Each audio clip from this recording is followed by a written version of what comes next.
showing in me. I've got my faith in the Lord, and it's plain to see. I've got my faith in the Lord. I'm so glad I've got my faith in the Lord. I've got the love of the Lord. I've got the love of the Lord, and it's working in me. I've got the love of the Lord, and it's showing in me. I've got the love of the Lord, and it's plain to see. I've got the love of the Lord. I'm so glad I've got the love of the Lord. I've got the joy of the Lord. I've got the joy of the Lord, and it's working in me. I've got the joy of the Lord, and it's showing in me. I've got the joy of the Lord, and it's plain to see. I've got the joy of the Lord. I'm so glad I've got the joy of the Lord. I've got the joy of the Lord. I've got the joy of the Lord, and it's working in me. I've got the joy of the Lord, and it's showing in me. I've got the joy of the Lord, and it's plain to see. I've got the joy of the Lord. I'm so glad I've got the joy of the Lord. I've got my faith in the Lord. I've got my faith in the Lord, and it's working in me. I've got my faith in the Lord, and it's showing in me. I've got my faith in the Lord, and it's plain to see. I've got my faith in the Lord. I'm so glad I've got my faith in the Lord. I've got the love of the Lord. I've got the love of the Lord, and it's working in me. I've got the love of the Lord, and it's showing in me. I've got the love of the Lord, and it's plain to see.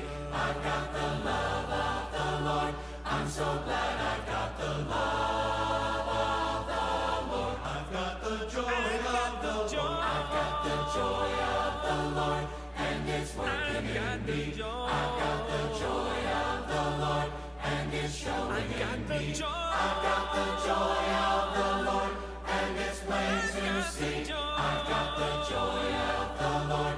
I'm so glad I've got the joy of the Lord. I've got the joy of the Lord. I've got the joy of the joy. I've got the joy of the joy. I've got the joy. I've got the joy. I've got the joy of the joy of the Lord. I've got the joy of the Lord.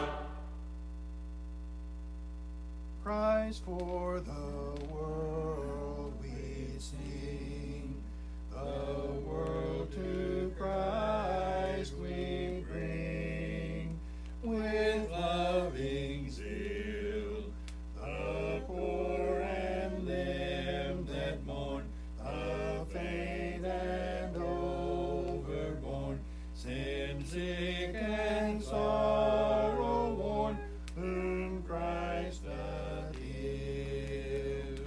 Christ for the world we sing, the world to Christ we bring, with fervent prayer, the wayward and the lost, by restless passions tossed, redeemed at countless cost from dark despair.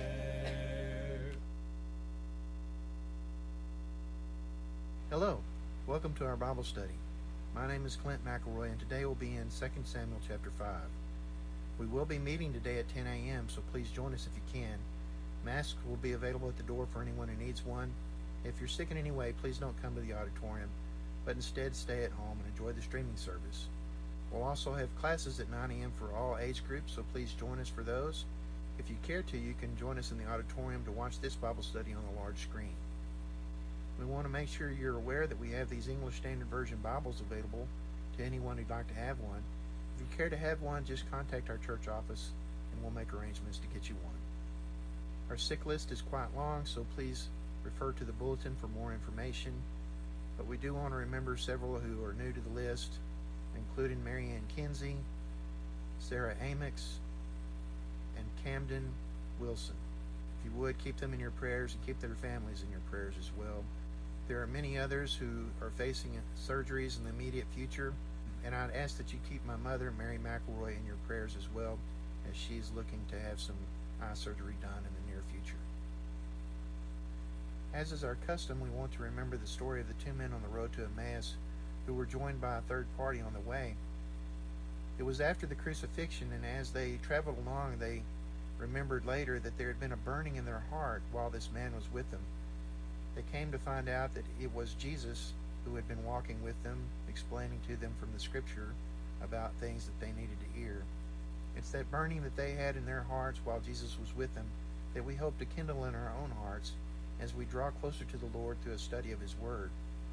We want to remember the admonitions of Leviticus chapter 19, to be holy for the Lord our God is holy, and we find out what holiness is by going to the Scriptures and reading about it there. And finally, we want to remember the story of Rehoboam, Jeroboam, and the prophet that came to Jeroboam. Rehoboam learned a tremendous lesson in making some bad decisions about handling the kingdom. It was a judgment that was visited upon him because of his father, Solomon, and the things that Solomon had done that were inappropriate in God's eyes.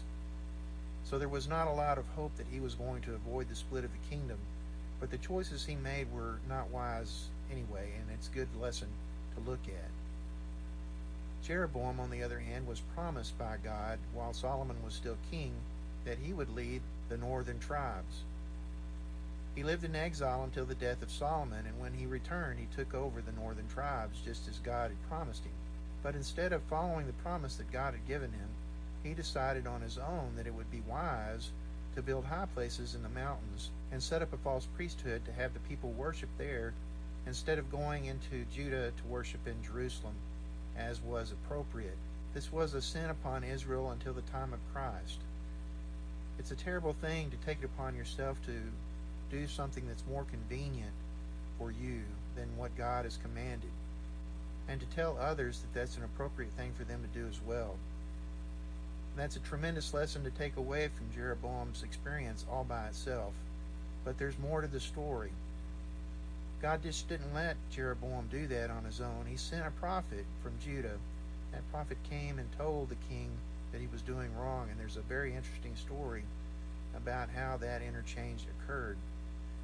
But after it was completed and the prophet had done what God had told him to do there with the king, he went on his way home. And on his way home, a prophet from Israel met him on the way and told him a lie.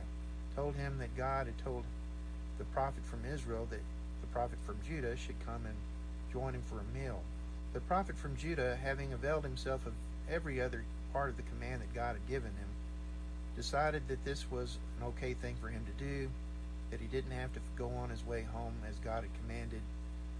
So he joined this prophet from Israel, and they ate together. No sooner had he sat down to eat a meal than the prophet from Israel did in fact prophesy, and told the prophet from Judah that he would die on the way home because he had failed to follow the instruction of the Lord, and he did. This is a tremendous, tremendous story with terrible implications for trying to explain to someone else what the Scripture says, taking it upon yourself to follow this direction from the Lord, to teach others, to instruct others, to follow any admonition or direction from the Lord. It's an important thing that we follow it precisely. Don't take it upon ourselves to believe anyone coming to tell us some other thing that is not in accord with what we've learned from the Lord appropriately. We've been promised that we can be certain that there will be no message from God other than what has already been delivered, and that even if an angel were to appear and tell us something different, we should not accept that it is true, but only accept the word that has already been delivered to us. So I hope you'll join me now as we enter into this study of 2 Samuel chapter 5. Next week, I plan on, Lord willing, to study out of 1 Chronicles chapters 11 and 12, which will cover some things that are not covered here at or before this point in time that the events in chapter 5 are unfolding. So we'll do a little catch-up next week with 1 Chronicles. 1 Samuel chapter 5, from the English Standard Version. Then all the tribes of Israel came to David at Hebron and said, Behold, we are your bone and flesh. In times past, when Saul was king over us, it was you who led out and brought in Israel. And the Lord said to you, You shall be shepherd of my people Israel, and you shall be prince over Israel. Verse 3. So all the elders of Israel came to the king at Hebron, and King David made a covenant with them at Hebron before the Lord, and they anointed David king over Israel. David was 30 years old when he began to reign, and he reigned 40 years. At Hebron he reigned over Judah 7 years and 6 months, and at Jerusalem he reigned over all Israel and Judah 33 years. Verse 6. And the king and his men went to Jerusalem against the Jebusites, the inhabitants of the land, who said to David, You will not come in here, but the blind and the lame will ward you off, thinking, David cannot come in here. Nevertheless, David took the stronghold of Zion, that is, the city of David. Verse 8. And David said on that day, Whoever would strike the Jebusites, let him get up the water shaft to attack the lame and the blind, who are hated by David's soul. Therefore it is said, The blind and the lame shall not come into the house. And David lived in the stronghold, and called it the city of David. And David built a city all around from the Milo inward. And David became greater and greater, for the Lord, the God of hosts, was with him. Verse 11. And Hiram, king of Tyre, sent messengers to David, and cedar trees, also carpenters and masons, who built David a house. And David knew that the Lord had established him king over Israel, and that he had exalted his kingdom for the sake of his people Israel. Verse 13. And David took more concubines and wives from Jerusalem after he came from Hebron, and more sons and daughters were born to David. And these are the names of those who were born to him in Jerusalem: Shemua, Shobab, Nathan, Solomon, Ibhar, Elishua, Nephig, Japhiah, Elishama, Eliada, and Eliphelet. Verse 17. When the Philistines heard that David had been anointed king over Israel, all the Philistines went up to search for David. But David heard of it and went down to the stronghold. Now the Philistines had come and spread out in the valley of Rephaim, and David inquired of the Lord, Shall I go up against the Philistines? Will you give them into my hand? And the Lord said to David, Go up, for I will certainly give the Philistines into your hand. And David came to Baal-perazim, and David defeated them there. And he said, The Lord has broken through my enemies before me like a breaking flood. Therefore the name of that place is called Baal-perazim. And the Philistines left their idols there, and David and his men carried them away. Verse 22. And the Philistines came up yet again and spread out in the valley of Rephaim. And when David inquired of the Lord, he said, You shall not go up. Go around to their rear, and come against them opposite the balsam trees. And when you hear the sound of marching in the tops of the balsam trees, then rouse yourself, for then the Lord has gone out before you to strike down the army of the Philistines. And David did as the Lord commanded him, and struck down the Philistines from Geba to Gezer. Okay, so last week we studied out of 2 Samuel chapter 4 about the murder of Ishbosheth. Starts off in verse 1, When Ishbosheth, Saul's son, heard that Abner had died at Hebron, his courage failed, and all Israel was dismayed. So the news was very disconcerting to them, as you would expect. Now Saul's son, it says in verse 2, had 2 men who were captains of raiding bands. The name of one was Bani, the name of the other Rechab, the sons of Rimmon, a man of Benjamin of Beeroth. For Beeroth also is counted part of Benjamin. The Beerothites fled to Gideon, and have been sojourners there to this day. And again, the significance of that story is a bit lost on me. And of course, as I said last week, the Benjaminites have a long and storied history that is not good, and it is unusual that God would have chosen Saul's family to be a leader of all of Israel, given the history of the Benjaminites. So continuing in verse 4 is the first part of the story of Mephibosheth.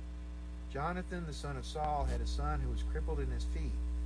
He was 5 years old when the news about Saul and Jonathan came from Jezreel, and his nurse took him up and fled. And as she fled in her haste, he fell and became lame, and his name was Mephibosheth. I'm not sure why they interjected that here, but we'll learn more about Mephibosheth later on. Continuing in verse 5, now the sons of Rimmon the Beerothite, Rehab, and Bani set out, and about the heat of the day they came to the house of Ishbosheth as he was taking his noonday rest. And I'm going to paraphrase this next little part because there's part of it that's missing here from the English Standard Version.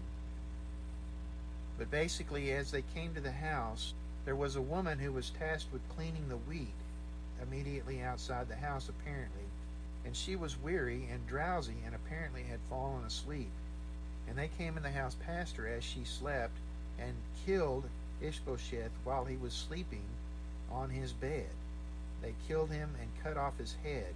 And then they carried his head back to David across the Arabah, arriving there to David at Hebron that morning. Continuing in verse 8, and brought the head of Ishbosheth to David at Hebron, and they said to the king, here's the head of Ishbosheth, the son of Saul, your enemy, who sought your life. The Lord has avenged my lord the king this day on Saul and on his offspring. In their minds, any son of Saul was an enemy of David. Any person among the Israelites would have been considered an enemy of David under the current war between Judah and Israel. So they bring this head of the king of Israel, Ishbosheth, to David. Continuing in verse 9, but David answered Rechab and Bani his brother, the sons of Rimmon the Beerothite, as the Lord lives, who has redeemed my life out of every adversity, when one told me, behold, Saul is dead, and thought he was bringing good news, I seized him and killed him at Ziklag, which was the reward I gave him for his news. How much more, when wicked men have killed a righteous man in his own house on his bed, shall I not require his blood at your hand and destroy you from the earth? And David commanded his young men, and they killed them and cut off their hands and feet and hanged them beside the pool at Hebron. But they took the head of Ishbosheth and buried it in the tomb of Abner at Hebron. So this is a very odd story. It's a very odd story. Just as the story of the Amalekite that came to David with the news of Saul was a strange story. David did not consider these enemies worthy of death at his hand because they were, in Saul's case, anointed by God to be king over Israel. Ishbosheth not so much, but he still honored the memory of Saul and Jonathan, his son, and not having this desire to kill Ishbosheth.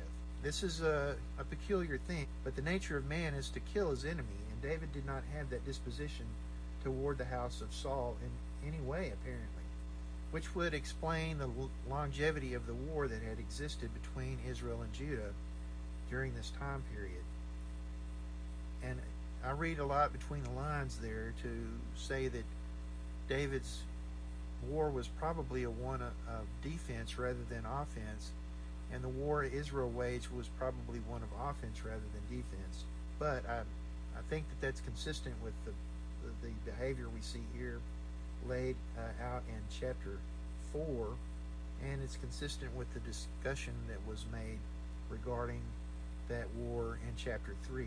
As David fought that war, Judah grew stronger while Israel grew weaker. So these certainly were dishonorable men who were servants of the house of Saul to come and kill their master and take the head to David with expectation of being lifted up by David. They certainly did not know David. Had they done any investigation into David's true nature, perhaps they would have found out this story about the Amalekite and been a little more careful. So it is what it is. The story of Ishbosheth is very disheartening, as is the story of Saul and Jonathan. It's very sad to see the result of a family given over to denying the power of God in their leadership, denying the authority of God to lead Israel through them when God had put them into that position so plainly. Saul's disregard for the direction of the Lord resulted in the deaths of so many in his family. Now we'll see that Mephibosheth is preserved by David, and that's an interesting story in and of itself, and we'll get to that in a chapter soon. Going on into today's reading, after the burial of Ishbosheth's head at Hebron in Abner's tomb, the tribes of Israel finally come to David in verse 1, saying, "Behold, we are your bone and your flesh. In times past, when Saul was king over us, it was you who led out and brought in Israel. And the Lord said to you, you shall be shepherd of my people Israel, and you shall be prince over Israel." So the people of Israel knew this very well, which might explain their disposition toward Abner, and Abner's disposition toward them out of chapter 3, where we see that they had apparently pursued this relationship with David from time to time, even as Israel warred with Judah. So continuing in verse 3, so all the elders of Israel came to the king at Hebron, and King David made a covenant with them at Hebron before the Lord, and they anointed David king over Israel. I'm not sure that their anointing had any significance to the Lord, but as far as making it official to them, David was now king over Israel. David was 30 years old when he began to reign, and he reigned 40 years. At Hebron he reigned over Judah 7 years and 6 months, and at Jerusalem he reigned over all Israel and Judah 33 years. So this again is an interesting thing that we'll see through the accounting of the kings, their longevity, and the specifics about the way that they ruled before the Lord. We'll mostly read these at the end of their rule, but here we have an accounting for David at the beginning of his reign. And we see that accounting begins with his reign over Judah long before he became king over all Israel, which is interesting to me. We often account David as the second king over Israel, when in fact, if you look at the way that David honored Ishbosheth, it makes you give some consideration to Ishbosheth's reign as king, even though it was more of a puppet for Abner.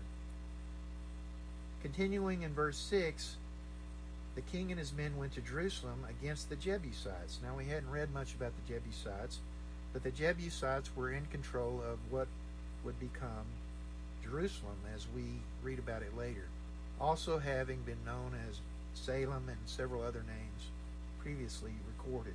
But they kind of rebuked David, saying, "You will not come in here, but the blind and lame will ward you off," meaning that even blind and lame guards could keep you from entering into this stronghold of Jerusalem. Jerusalem was built on the top of a mountain, and it was very difficult for an army of men to prevail against the walls of Jerusalem. But David had a plan. In verse 8 he says, "Whoever would strike the Jebusites, let him get up the water shaft to attack the lame and the blind," making fun of their claim that he would not prevail against the guards of Jerusalem. He did not have anything against particularly blind or lame people, I don't think, but it would be a matter that would come into play later on. "Who are hated by David's soul," it says in the end of verse 8. "Therefore it is said, the blind and the lame shall not come into the house." So this became a thing later on, but it was not rooted in, I don't believe, that any truth that truly blind and lame people were guarding the walls of Jerusalem. "And David lived in the stronghold and called it the city of David. And David built the city all around from the Milo inward." And if you'll recall some of the sermons that Scott has given in the past about the architecture and structure of the city of Jerusalem, it is quite impressive. And even at this point, though considerably smaller than Jerusalem would be later on under other kings, it was very fortified and could withstand much in the way of an onslaught of an enemy. Continuing in verse 10, "And David became greater and greater, for the Lord, the God of hosts, was with him." So David received these blessings from the Lord as the Lord blessed him and continued with him. So Jerusalem was a mighty city, a mighty fortress, but David knew a secret about the city, and that was that there were wells for the city. That's how they got their water and were able to withstand the onslaughts of sieges. They could get water even though there would be a siege, because they had these water shafts, and David utilized those to infiltrate the city and take it over. Continuing in verse 11, "Hiram king of Tyre sent messengers to David, and cedar trees, and also carpenters and masons who built David a house." So the mighty cedars of Lebanon were used to build David's house. These were tremendously large trees, famously historical in their nature, well known throughout the old world as a wonder in the world, and very similar, I would think, to the trees that we see on the west coast in our large tree forests. I don't believe there's many of those left. If there's any, I'm not aware of them. But you know that Lebanon's flag bears a picture of a cedar. Those were the cedars of Lebanon. And David knew that the Lord had established him king over Israel, it continues in verse 12, and that he had exalted his kingdom for the sake of his people Israel. So David recognized that this was not just a blessing to him, but a blessing on the people of Israel. Continuing in verse 13, we see that David took concubines and wives from Jerusalem, and it gives an accounting of the remaining sons of David. And we read those to be Shemua, Shobab, Nathan, Solomon, Ibhar, Elishua, Nepheg, Japhia, Elishama, Eliada, and Eliphelet. We're going to read more about some of these sons later on. Continuing in verse 17, when the Philistines heard that David had been anointed king over Israel, they went up to search for David. But David heard of it and went down to the stronghold. Now the Philistines had come and spread out over the valley of Rephaim. And David inquired of the Lord, shall I go up against the Philistines? Will you give them into my hand? And the Lord said to David, go up, for I will certainly give the Philistines into your hand. So David's first concern was to go to God and find out what God would advise him to do. And this is as good an example as we'll find of this behavior in David. David chose to take counsel of the Lord before he made decisions, and that is a very important difference between David and Saul. And we see that even as David ruled over Judah, but now as he's king over all of Israel, he does this same thing. The Lord promises that he will give them into their hand. So David goes up and he comes to Baal Perazim and defeats them there. And it says that the Lord has broken through my enemies before me like a breaking flood. And therefore they named that place Baal Perazim, because the Philistines left their idols there. And David and his men carried them away. In verse 22, it continues, the Philistines came up yet again and spread out in the valley of Rephaim. And David again inquired of the Lord. But this time the Lord said, you shall not go up, but go around to their rear and come against them opposite the balsam trees. And when you hear the sound of marching in the tops of their balsam trees, then rouse yourself, for then the Lord has gone out before you to strike down the army of the Philistines. So in this case, it's like the Lord took it upon himself to bring an army against the Philistines. And David was just waiting for that to occur. But in verse 25 it says, and David did as the Lord commanded him, and struck down the Philistines from Geba to Gezer. So there was a mighty slaughter of the Philistines at the hand of David, even though the Lord had gone out before him to defeat the army of the Philistines. It's an incredible thing to have the Lord on your side. And why would we want to give that up? Let's always make provision in our lives to go to the Lord first, ask him his direction in the things we do. Take that as an admonishment from this chapter, an encouragement to do that in your own life, to put the Lord first by going to him first.